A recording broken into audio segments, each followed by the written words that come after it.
If you want to become an intelligent investor, then you've landed just at the right channel. With this, let's start the video. जब हम first business की बात करते हैं तो हमारे पास फर्स्ट बिजनेस आता है स्टेनलेस स्टील इंडस्ट्री के अंदर से। तो इंडिया का अगर आज आप स्टेनलेस स्टील का पर एनम प्रोडक्शन देखते हैं तो 6.8 मिलियन टन्स पर एनम है। एंड स्टेनलेस स्टील के अंदर लॉन्ग प्रोडक्ट्स होते हैं एंड फ्लैट प्रोडक्ट्स होते हैं।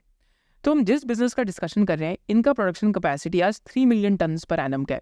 तो इनका एक 2.2 मिलियन टन्स पर एनम का प्लांट ओडिशा के अंदर है एंड 0.8 मिलियन टन्स का पर एनम का प्लांट इनका एक हिसार हरियाणा के अंदर है।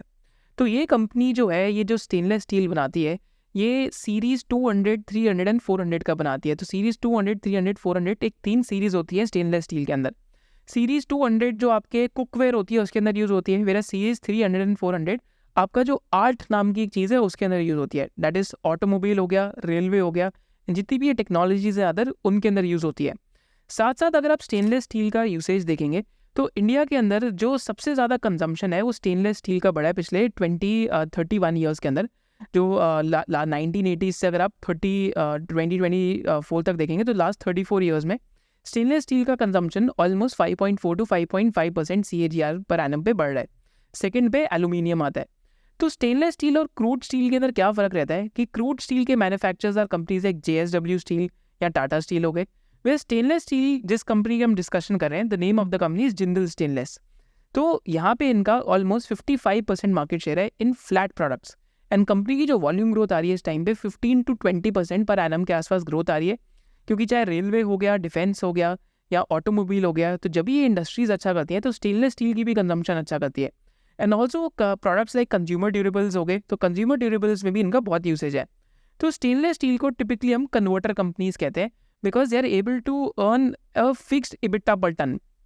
अगर आप EBITDA पर टन 19 to 21,000 के बीच में कमा रहे हैं तो बहुत ज़्यादा वेरिएंस नहीं होती। पर गवर्नमेंट ने जब एक्सपोर्ट बैन लगाया था तब थोड़ी प्रॉब्लम हुई थी सारी मेटल कंपनीज़ को।